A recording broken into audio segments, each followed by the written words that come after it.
इस बात को सब समझें। प्रश्न यह है कि केकई ने राम को वनवास क्यों मांगा।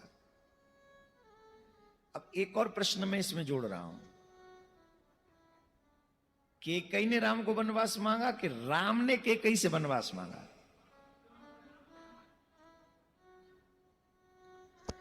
जितना बड़ा त्याग मां केकई ने सनातनियों के लिए किया है ना, उतना बड़ा त्याग इतिहास में आज तक किसी ने नहीं किया, किसी ने भी नहीं किया।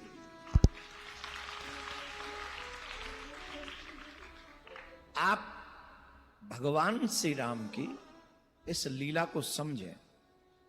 बचपन से लेकर बड़े होने तक राम कौशल्या जी के महलों में कम रहे और केकई मां के महलों में अधिक रहे।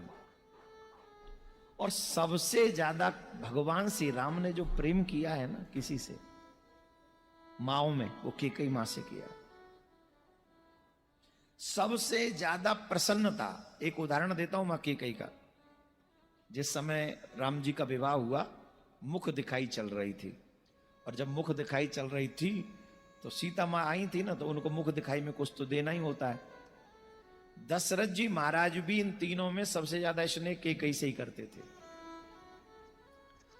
तो दशरथ जी ने केकई जी के लिए एक महल बनाया था जिसका नाम है कनक भवन। क्या नाम है? कनक भवन। क्या आप वहां रहो? अपने बहनों को छोड़ के, मीन्स अपनी जो और कौशल्या जी और सुमित्रा, उनको छोड़ के वो कनक भवन में नहीं गई। बोले हम यहीं रहेंगे, हमें नहीं बन, आपने बना दिया अच्छी बात है, हम नहीं जाएंगे, यहीं रहेंगे। ये तो उनका प्रेम था उन तीनों में आपस में। अब जब राम जी का विवाह हुआ तो भरत पुत्र है ना उनके, तो मांडवी का भी तो मुख दिखाई हुआ होगा कि नहीं? राम जी की पत्नी को मुख दिखाई में केकई मां ने वो कनक भवन दे दिया और मांडवी को नहीं दिया। आज भी भगवान श्री राम मां जानकी के साथ कनक भवन में बैठे हुए, आज भी उसी कनक भवन में। तो जब केकई मां को राज्य दिलवाना था भरत को, तो महल क्यों दे दिया सीता मैया को? क्यों दे दिया? क्या मतलब था? इसका मतलब यहां एक बात सिद्ध होती है, व्यक्ति उसी को ज्यादा देता है जिससे ज्यादा प्रेम करता है। तो राम जी से केकई मां को बहुत प्रेम है। तो प्रश्न ये उठा कि फिर केकई ने वनवास क्यों मांगा? सबसे ज्यादा सुखी थी ना कोई अयोध्या में उस दिन, जिस दिन ये घोषणा हुई कि राम को राज्य मिलेगा, तो केकई मां थी सबसे ज्यादा खुश होने वाली। और सबसे ज्यादा कोई दुखी होने वाला था तो वो राम ही था कि मुझे राज्य क्यों हो रहा है। राम जी प्रसन्न नहीं थे। राम जी बिल्कुल भी प्रसन्न नहीं थे कि मुझे राज्य क्यों हो रहा है। वो बोले मुझे नहीं चाहिए राज्य। राम जी के मन में एक बात आ गई कि मैं जिस कार्य को करने के लिए आया हूं, अगर मैं राजा बन गया तो मैं वो काम कर ही नहीं पाऊंगा। राजा बनने के लिए थोड़ी आया हूं धरती पे। राजा बनने के लिए तो मैं बैकुंठ का राजा हूं, साकेत का राजा हूं। मेरे पास क्या कमी है राजा की? मैं आया हूं कि पृथ्वी पर धर्म की स्थापना करूं, और राज्य में बैठकर ये स्थापना नहीं, वन में जाके यह स्थापना होगी। राम जी को उस दिन सारी रात नींद नहीं आई। 2:30 बजे तो वो पहुंच गए सरयू के तट पे। सो नहीं सके, वो इधर उधर घूम रहे थे, इधर उधर घूम रहे थे, इधर उधर घूम रहे थे। तो जब वो घूम रहे थे तो वशिष्ठ जी सबसे पहले स्नान करने जाते हैं सरयू में, लगभग 3 बज के कुछ मिनट पर। तो देखा राम जी भ्रमण कर रहे हैं। पूछा क्या सिस्टम है? तो उन्होंने कहा ना गुरुदेव, मैं आपको प्रणाम करता हूं, मुझे बचा लीजिए, मुझे राज्य नहीं करना है। बोले हाँ जानता तो मैं भी हूं कि तुम्हें राज्य नहीं करना है, पर तुम्हारे पास कोई और ऑप्शन नहीं है। अब तो घोषणा हो चुकी। बोले कुछ भी करो। बोले इस अयोध्या में एक पक्षी भी ऐसा नहीं है जो तुम्हारे विरोध में है। भाई ये सब कुछ विपक्षी हो तो कुछ काम चले ना, एक पक्षी भी विपक्षी नहीं है तुम्हारा।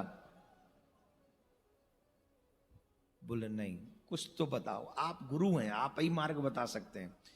तो वशिष्ठ जी ने कहा, इस समय अगर कोई तुम्हारी हेल्प कर सकता है ना तो तुम्हारी माँ है कैकई, और कोई नहीं। बोले प्राण निकल जाएंगे, वो नहीं मानेंगे। बोले चाहे उसके प्राण निकल जाए, पर जो राम मांगेगा वो कैकई जरूर देगी, जो राम मांगेगा। पर एक अपनी बात ध्यान रखना, पहले अपनी कसम दिलवा लेना, शपथ ले लेना कि जो तुम मांगोगे। राम ने आज तक किसी से कुछ नहीं मांगा। गई, गुरुदेव को प्रणाम किया और प्रणाम करके वो पहुंचे, और कैकई माँ ने देखा, बड़ी प्रसन्न हुई। और कैकई माँ के आगे राम आज पहली बार कुछ मांग रहे हैं। राम इस समय क्यों आए हो? बोले आपसे कुछ मांगने आए हो। तुम मांगोगे? तुम मांगोगे? तुम्हें मांगना आता भी है? मेरा राम मांगेगा? मुझसे मांगेगा जिसने आज तक किसी से कुछ नहीं मांगा। कैकई कहती है तुझे जो मांगना है मांग ले, जो मांगना है मांग ले, बस मेरे प्राण मत मांगना, मेरे प्राण मत मांगना, कल तक के लिए मेरे प्राण छोड़ देना। क्यों? क्योंकि मैं तुम्हें राजा बनते हुए देखना चाहती हूं। मैं तुम्हें राजा बनते हुए देखना चाहती हूं। कल के बाद अगर तुझे मेरे प्राण भी मांगने हो तो मांग लेना, मैं दे दूंगी। अब बोलो राम की क्या दशा होगी वहां, और कैकई मां की क्या दशा होगी। कहा कि मैं कुछ मांगूंगा। बोलो क्या? ऐसे नहीं, पहले मेरी शपथ खाओ। मेरी शपथ, मेरी शपथ होगी तो मैं मांगूंगा। क्या तुम्हें अपनी मां पे भरोसा नहीं है, विश्वास नहीं है? बोले है, पर जो मांगना चाहता हूं ना वो मुझे शपथ के बिना नहीं मांगना। कैकई मां को संकोच हुआ कि आज पहली बार राम मांग रहे हैं, वो भी ऐसा बिना शपथ के नहीं मांग रहे। पूछा, बार बार कहा, बोले नहीं शपथ, पहले मेरी शपथ। कैकई मां कहती है जो राम मांगेगा, मैं राम की शपथ खा के कहती हूं जो मांगोगे सो दूंगी। भगवान श्री राम चरणों में प्रणाम करके कहते हैं, मां मैं ये जानता हूं कि जो मैं मांग रहा हूं उसके बाद संसार में सबसे बड़ा अपयश आपका होगा। मैं ये भी जानता हूं जो स्त्री कभी नहीं चाहती शायद वो स्वरूप भी तुम्हें प्राप्त हो जाए, शायद तुम विधवा भी हो जाओ। और मैं ये भी जानता हूं कि शायद जब मैं मांगूं और तुम दो, भरत शायद तुम्हें उसके बाद कभी मां नहीं कहेगा। पर मां तेरा राम चाहता है, तेरा राम चाहता है, इसलिए दे दे, मना मत करना, शपथ दे चुकी हो। मैं राज्य नहीं करना चाहता, मैं वन में जाना चाहता हूं। इस अयोध्या में एकमात्र आप ही हो ऐसी जो मेरे लिए 14 वर्ष का वनवास मांग सकती हो। आज अपने राम को भिक्षा में मांगने से राम को 14 वर्ष का वनवास दे दो।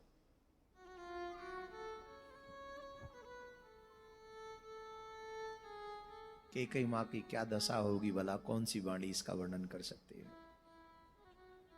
इसमें इतना साहस है। जो कैकई को जान नहीं पाए हैं वो दोष करते हैं, ब्लेम करते हैं।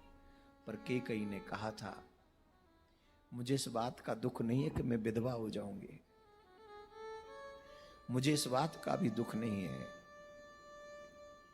कि मेरा भरत मुझे कभी मां नहीं कहेगा, मुझे इस बात का भी दुख नहीं है कि संसार में मेरा बहुत बड़ा अपयश होगा।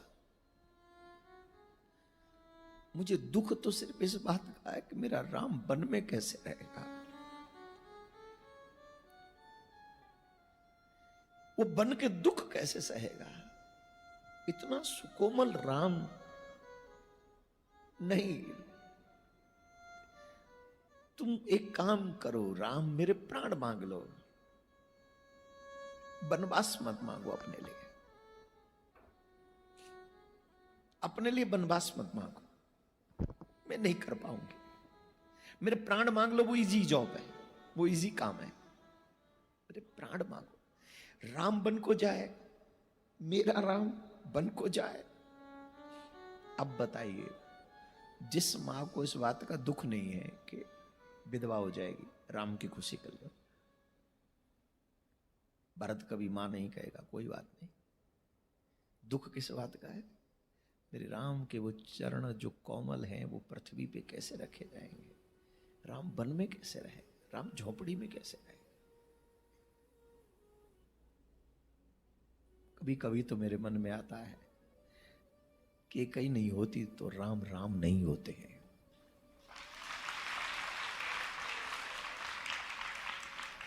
कई मां के त्याग ने ही राम को राम बनने का अवसर दिया है। वो कई माई है, आज तक कोई कई नाम नहीं रखा अपनी बेटी का। सुमित्रा मिल जाएंगी, कौशल्या मिल जाएंगी, पर कोई नहीं। और ये सारा अपयश मां कई ने सिर्फ और सिर्फ राम का यश बढ़े, राम की इच्छा पूरी हो, राम जो चाहते हैं वो मिल जाए, इसके लिए मां कई ने। अब प्रश्न आपने किया कि कई मां ने वनवास क्यों मांगा? अब बताइए, कई मां ने वनवास मांगा कि राम ने कई मां से वनवास मांगा? राम ने। मैं अनंत अनंत प्रणाम करता हूं मां कई को, जिन्होंने उन तमाम लोगों के लिए राम का वनवास मांग लिया जो ग्रामीण थे, जो ग्राम में वास करते थे, कोल के रात थे, वो भील थे, वो आदिवासी लोग थे, वो ग्रामांचल के लोग थे, जो कभी भी महलों की तरफ नजर उठा के साहस नहीं कर पाते थे।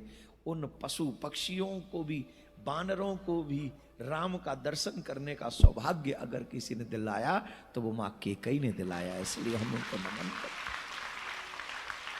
उनको बार बार नमन करते हैं, हम नमन करते हैं। राधे राधे बोलना पड़ा। राधे राधे।